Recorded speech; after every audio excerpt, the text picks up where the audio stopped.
Hello water signs, welcome to my channel. So medyo late ata ako ng isang araw. Dapat kagabi pa to, kahapon ko pa to in-upload kasi nga para sunod-sunod, but then nawalan kami ng kuryente kasi nasira yung line ng kuryente namin dito and kanina lang siya naayos. Anyway, water signs, Capricorn, Cancer, Scorpio, Pisces, water signs. This is your February monthly reading. So, hindi ako nag-by signs kasi hahabain ko yung story, hahabain ko yung reading. So, I make it a by element. So, this is the last element, water sign. Sun, Moon, Rising, Venus, Cancer, Scorpio, Pisces. I always say Capricorn.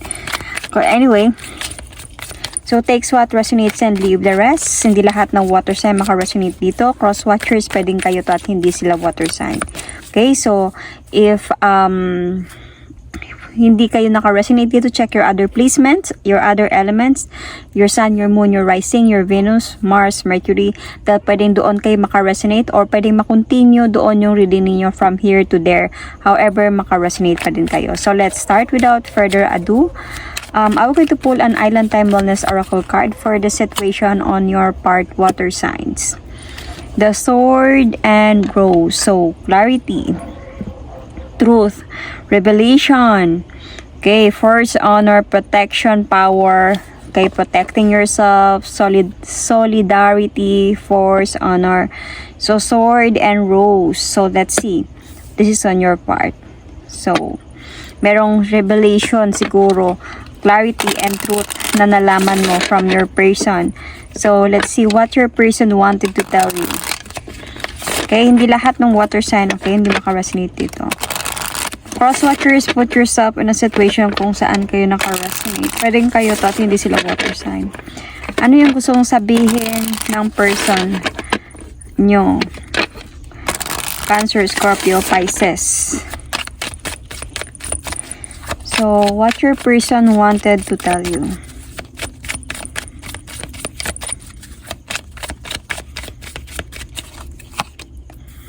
You don't know how hard it was to let you go. Really. Kaya pala may revelation, may clarity and truth because I hid who I really am from you.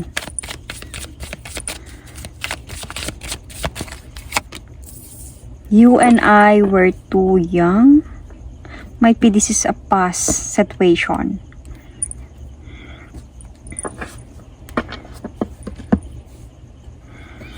So anyway, let's see.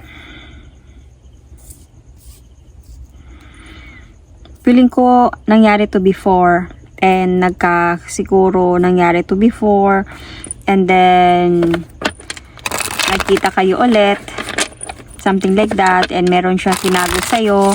Siguro before you were sweethearts, and then naghiwalay, then nagkita kayo ulit ngayon, then may mga a bit of lie siyang sinabi sa'yo para, you know, ma-accept mo siya ulit sa buhay mo, then nagkaroon ng revelation. So, let's see. Anyway, yun lang yung vision nakikita ko, okay? So, tingnan natin kung magka-connect ba kami ng tarot cards ko with my story sa mga nakikita ko dito sa oracle cards na to. So, let's see. Bakit you don't know how hard it was to let you go? Bakit yun yung gusto niya sabihin sa'yo?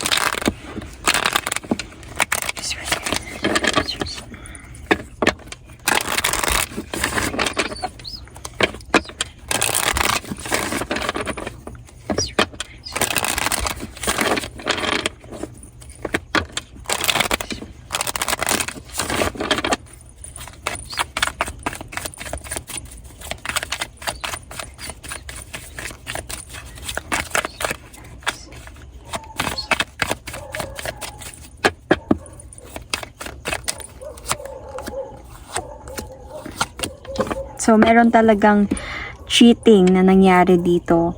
I think this is the revelation. But might be you are dealing with a matured person or a father figure, a husband figure, and you don't know how hard it was to let you go. I think nagkaroon dito ng kaguluhan talaga because of cheating. May mga away na nangyari, kaguluhan na nangyari, and parang nakakapagod na gulo. And one of you might be gave up on this fight and walk away, surrender. And I think you don't know how hard it was to let you go because this person really like na nagsisi siya sa mga nagawa niya sa'yo. Sa mga kasalanan or sa mga pagsisinungaling na sinabi niya sa'yo. And I think that may mga times siguro na because of this, parang feeling ko itong kaguluhan na nangyari, this is not on your side. Might be this is on your person's side. And then parang inamin niya na lang sa'yo, nagkaroon ng truth and clarity dito dahil napapagod na siya sa mga nangyari. Kaya nandito siya sa point na sinabi niya na I just really wanted to have changes in my life. And I really wanted to move forward towards with you, but then I am very trapped in a situation because of the truth na i-reveal niya sa'yo. But to clarify that, let's see kung ano tong I hid who I really am from you.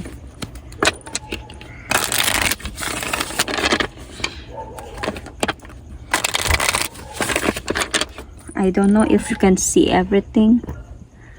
Ganyan. Baba natin ng konti. Yan. I hid who I really am from you.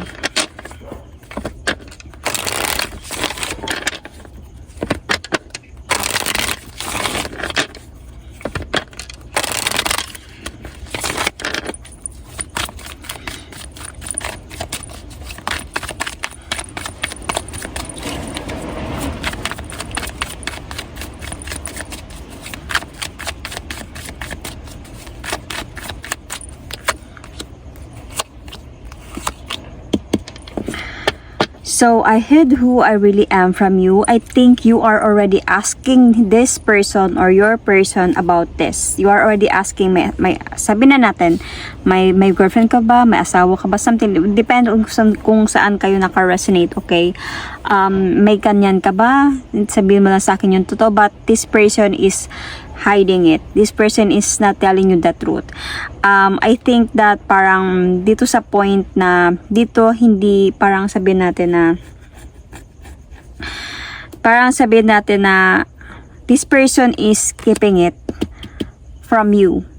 Parang wala talaga siyang balak sabihin sana to sa'yo na meron siyang someone. So this is the person, could be the wife, could be some long-term girlfriend or ka-live-in niya ba, something like that. Maybe meron silang responsibility or something. Pero the thing here is parang naging cold na yung situation ninyo because of parang palagi na to nasa isipan mo. Parang palagi na tong gumugulo sa isipan mo. Parang kaya lagi mo na tong tinatanong sa kanya kasi na-stress ka na about this. Meron ka ng intuition as you Cancer, Scorpio, Pisces, malakas talaga yung intuition ninyo and lagi nyo tantong nararamdaman kaya tinatanong nyo to sa kanya, but then this person is not telling you the truth or ignoring you sometimes, or sometimes iniiba nila yung sitwasyon, or sometimes nagpe-pretend sila on, like sabi natin na sila yung gumagawa ng parang nagagalit sila or something like that para hindi na lang pag-uusapan. So kaya na dun sa point na ito yung dahilan, I hid who I really am from you. Hindi niya talaga to sinabi sa'yo, might be because meron siyang responsibility, hindi niya sinabi sa'yo yun. Pero the truth here is, if ever kasi malalaman mo na naging option ka lang sa sitwasyon, or sabihin natin may other options sa situation, so takes what resonate with itong vice versa, cross watchers, is like of course you will going to let him go. Okay? Hiwalayan mo talaga siya. Kaya andun siya sa point na parang kinikerry niya lang to, minamanage niya lang to ng maayos. Kaya napunta sa point na ganun. So you and I were too young. So, let's see about this. Kung tama ba yung ano ko about sa sitwasyon na to.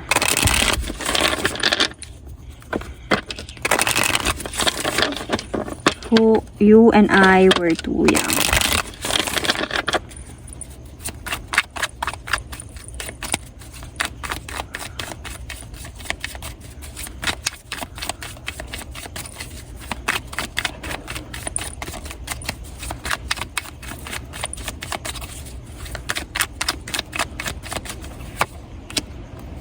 See?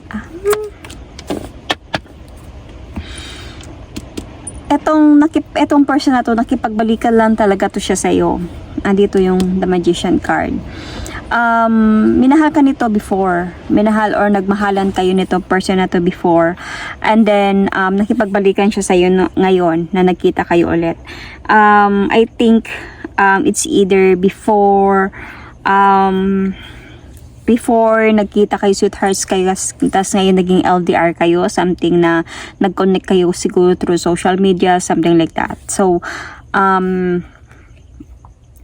feeling ko, doon sa point na in love siya sa'yo ulit or na-attract siya sa'yo ulit with the High Priestess. So, nagkaroon dito ng physical, sexual, parang emotional attraction ulit sa inyong dalawa. Because minahal ka talaga ng person na to before.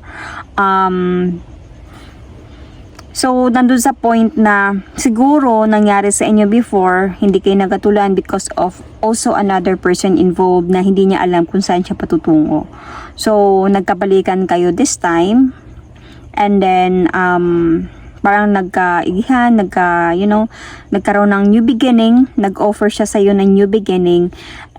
Siguro noon sobrang nangyari dito is hinintay mo talaga to siya noon, napagod ka, naghintay ka, lumaban ka until sa napagod ka, umalis ka. But this person like andun sa point din na pinagsisihan niya yung mga ginawa niya sa'yo before. So nung nag-connect kayo ulit, nahirapan din siya before sa mga nangyari sa inyo. But sabi nga, you and I were too young that time.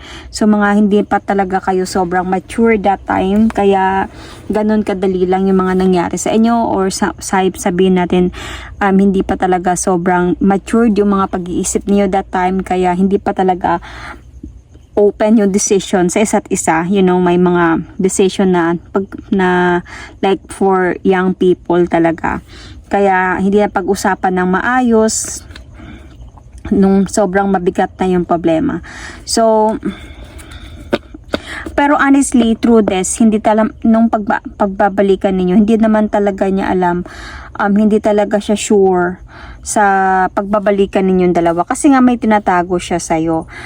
But the thing here is, tinago niya to sa'yo, hindi niya in-open up sa'yo. Siguro, bakit niya to tinago sa'yo? Because, gusto niya magkabalikan kayo ulit. So, parang natakot lang siguro din siya na kung sakaling sa aminin niya sa'yo yung totoo is, agad-agad mo siyang baliwalain or hindi mo siya tanggapin, hindi mo tanggapin yung offer niya na makipagbalikan because nga meron ka ng responsibility sa buhay. So, parang meron lang sigurong takot sa kanya about that. Dahil gusto niya siguro maramdaman ulit yung pagmamahal na naramdaman niya sa'yo before. Parang gusto niya magkabalikan kayo ulit. And might be siguro this time naging LDR kayo. So, parang para sa kanya, carry niya lang itago sa'yo yun. Na parang sa kanya, kaya niya lang i-manage yun. But the thing here is, nung time na parang nagkagulo-gulo na sila, siguro, nung time na parang hindi na okay, is naamin niya na talaga, nagkaroon na to ng clarity sa kanya or truth, something revelation na talaga on your part. So, definitely this is a cheating part. So, tingnan natin kung ano yung pwede mangyari this month of February.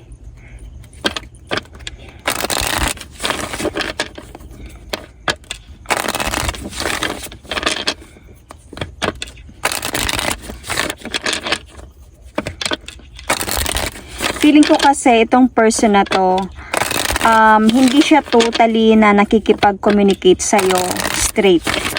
Siguro on and off yung connection ninyo and kaya nagtataka ka.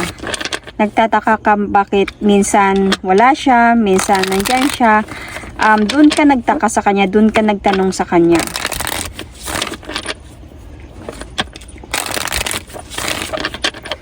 So, let's see. What will going to happen this month of February for Cancer, Scorpio, Pisces? Anyway, guys, you might be dealing with Capricorn.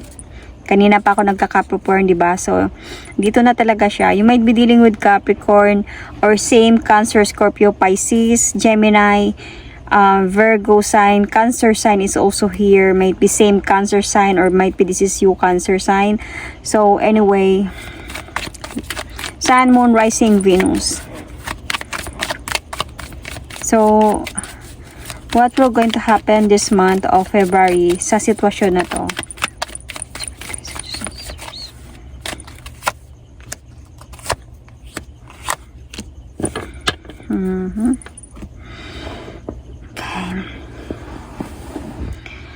Okay, so I think that okay ba? Nakikita pa sa video. Anyway, I think meron talagang explanation about the truth na mangyayari talaga dito with the Judgment card. So this person will going to explain to you everything. We're going to explain to you the truth. And will give you judgment about what happened. Kasi nagkakaroon na kayo ng on and off connection ng person na to. And parang seems like yung mga gusto mong mangyari sa relationship ninyo na gusto mo mag-offer siya ulit sa'yo talaga ng victory gaya ng before is hindi natutupad. So, parang you are waiting for this person. So, this month of February, ito yung mga pwedeng mangyari. Naghihintay ka, napapagod ka, naghihintay ka sa offer niya sa'yo ng victory here. And parang it seems like laging hindi natutuloy.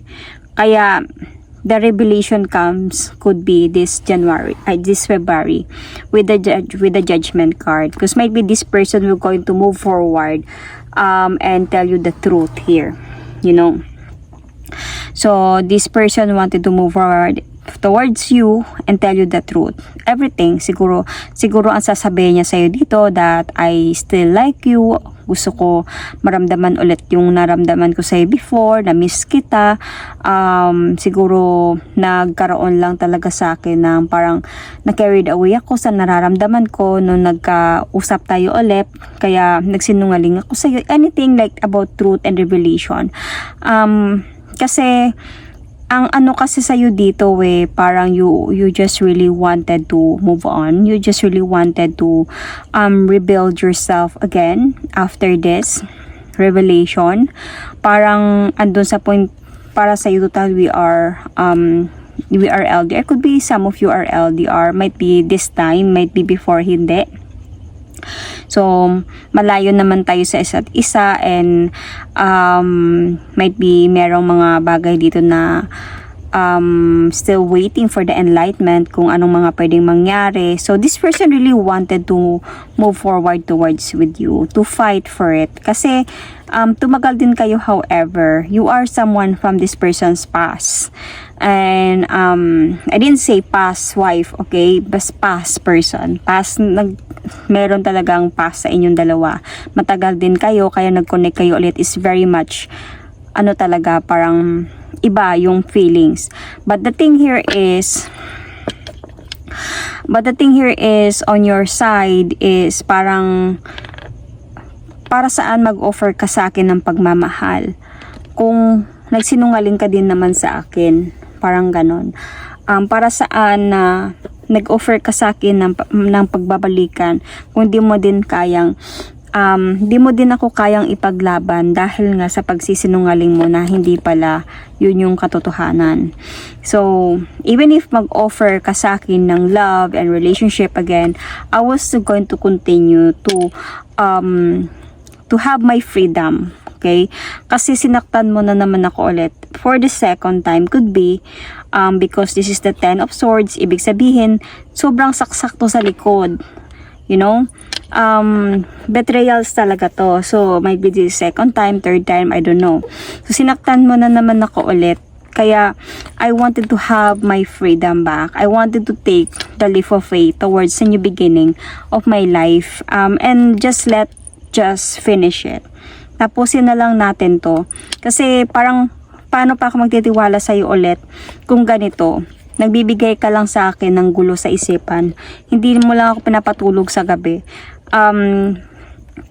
kahit kausapin mo ko, kahit paano mo pa i-balance yung sitwasyon, kahit ano pa yung i-decision mo, you just need to decide to choose that person you are with right now than me.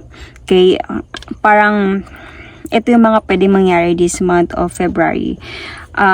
You will going to end this situation with the Death card. This is Scorpio sign.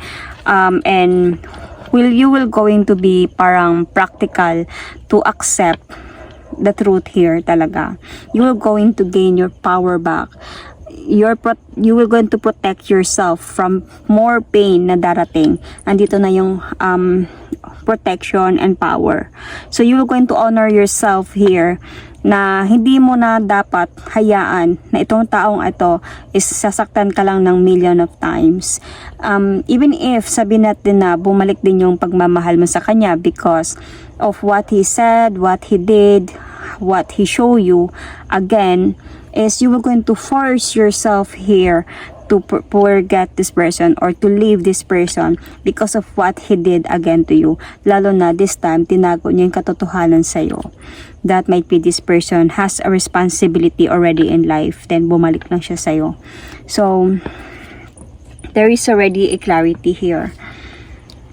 So, anyway, let's see. Ano yung mga pwedeng magandang positive outcome sa situation na to.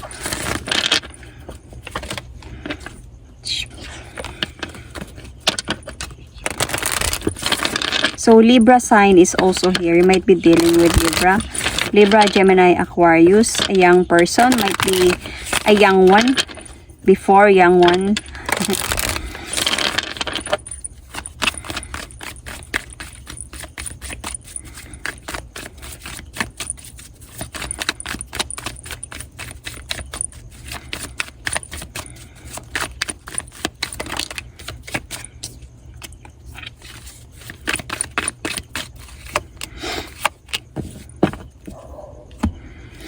Okay. So, the good part here is baka you will going to be practical to parang to be just like maintindihan mo yung mga mangyayari. Hindi man sa point na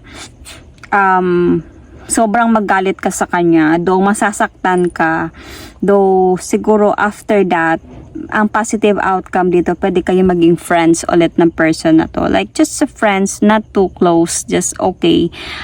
Much better na ganito tayo. And you will going to parang focus on your plans in your life, goals in your life. Kasi parang andun sa point kasi na parang siya, isi-save niya na lang yung relationship niya with who he is with right now, whether sa family niya or kung saan siya may commitment, kung saan siya may it's either family or ano. Kasi parang to the point na ayaw mo din kasi na matrap, maipit sa sitwasyon and mabibikatan naman sa problema one day kung sakali man natatanggapin mo siya ulit kasi mag-o-offer pa din siya sa'yo even if malaman mo na yung katotohanan, mag-o-offer pa din siya sa'yo dito. Kaya parang para sa'yo, it's better for us to be friends na lang. And ayusin mo na lang yung sa inyo para hindi na tayo magkakaproblema pa. Kasi to the point na honestly, meron ka din naman nararamdaman sa person na to. Pero yun nga, you are going to force yourself to be practical, to live or to let this person go as a partner kasi parang ipoprotect mo talaga yung sarili mo dito sa sakit na pwedeng mangyari in the near future, lalo na kung maiipit ka sa sitwasyon. So, maging option ka dito. So, parang hindi mo papayagan yung sarili mo na maging ganun ulit. Kaya, magigain ka talaga dito ng strength na parang ayusin or to protect yourself here from pain na pwedeng may dudulot ng person na to. So, you will going to take the leap of faith towards a new beginning of your life. And have to have a breakup with this person and para makapag-focus na din siya kung saan siya mag-focus. So, anyway, I will going to pull an oracle card for this. Tignan natin kung ano yung positivity na pwedeng mangyari. Ano yung guidance ng oracle card na to? Ano yung masasabi ng oracle card na to sa sitwasyon na meron kayo? Playfulness. Okay. Laughter is the best therapy. Have some fun together. Here it is. Love is the greatest healer. So, it could be some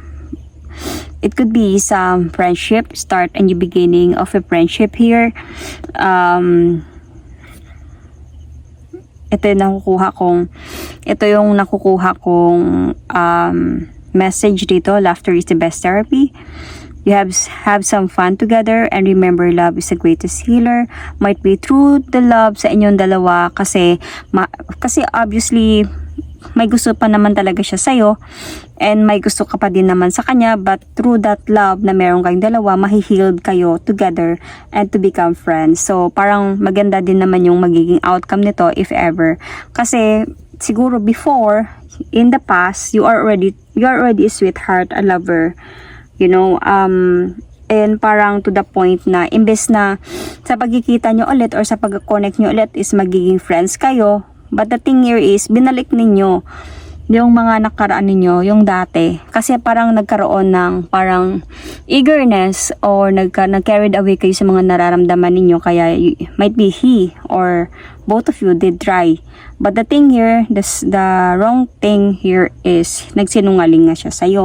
Kung sino na talaga siya this time, hindi na siya katulad before. But the thing, maganda dito sa'yo is naging practical ka. Naintindihan mo, nakaintindi ka sa mga sitwasyon. Siguro you did talk to each other and might be at the end or hindi man to magiging end.